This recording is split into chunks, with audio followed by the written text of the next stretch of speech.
John, wake up. What? Next door, I heard a scream. The characters, not only of Evelyn, but of Mia and everybody, they were so well drawn and believable that I knew that's how you tell a story that grips people and scares them out of their seats. You base it in a reality that they identify with. I call the ambulance right now.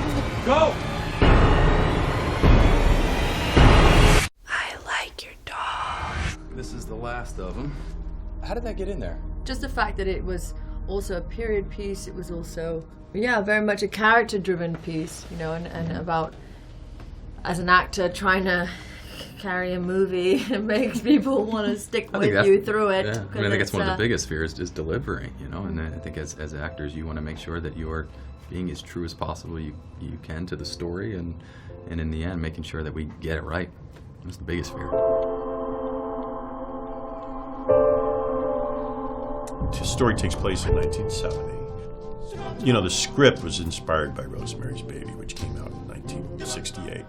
That was New York, this is LA, but very similar, era. And I think that when you combine that with, right at that time is when Manson was doing his thing, and it just immediately unsettles the audience, when you bring that in front of them. And movies were kind of different then, and I think making homage to all of them and blending them, and it just molded into sort of a singular vision that I had, I guess.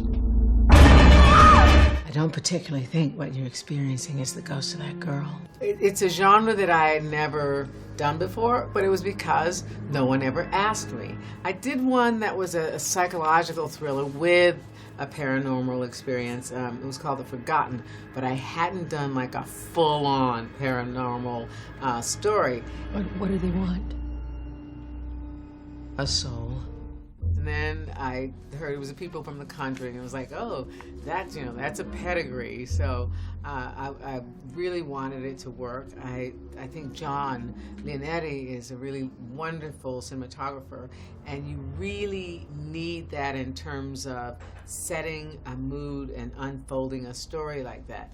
And there's some Hitchcock in the movie, in the way you film Annabelle's faces, not at all, the actress. Yes, I was inspired by Hitchcock in this movie big time.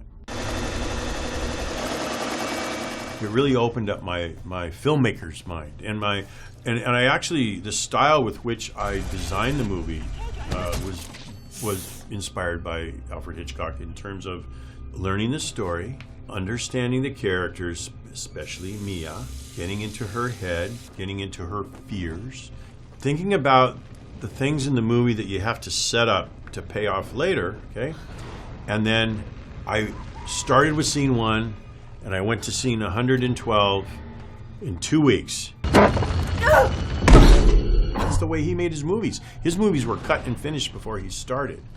But you can't do that until you understand all those things first. And then if you're lucky enough to do that, and it comes out okay, why not?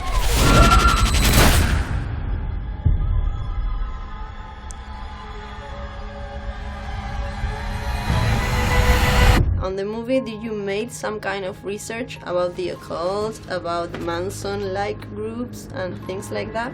Yeah, there was a lot to play with. There was so much information at hand, not only the case files, also what was going on in America at the time, the Manson era.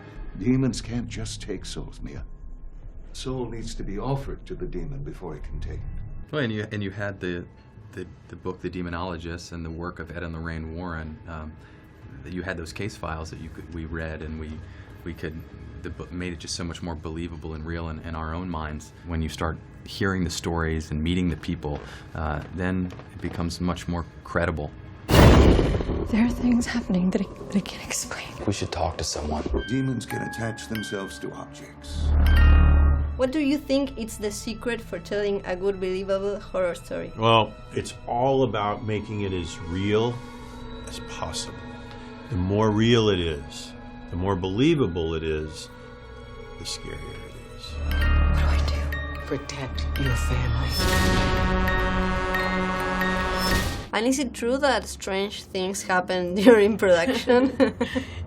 I heard they did. Like, I would hear about it the next day or the day later. It never happened when I was on set, but I did hear about it. It was fun to do, and it was fun to hear about the stories of odd happenings in that building that we were working in, as long as it wasn't you. How do we get rid of it? I don't know. And Annabelle, you are almost every minute on screen, and there's a lot of Hitchcock muse and Mia Farrow in your work, particularly in your eyes. And there's a Tippi Hedren going on there. And how did you handle the responsibility of carrying that legacy and so much weight of being so much time I think on screen? Not indulging in the pressure around you is the first thing, you know. Yeah, there's something romantic about, you know, being a Hitchcock blonde. I think as every actress, you know, has that romantic reference in their head. So it was a real honor to kind of, you know, be on set and be like indulge in that a little bit and play with it. Yeah. I would say now I feel more comfortable directing than I ever have.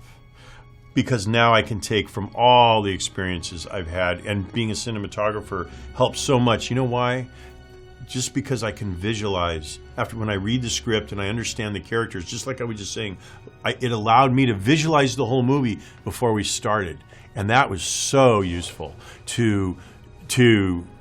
for many reasons. For Mia to know where she was, because I could tell her exactly where we were and what we were going to do and how we were going to do it. And we shot it in continuity, and it was being a cinematographer has helped me that immensely.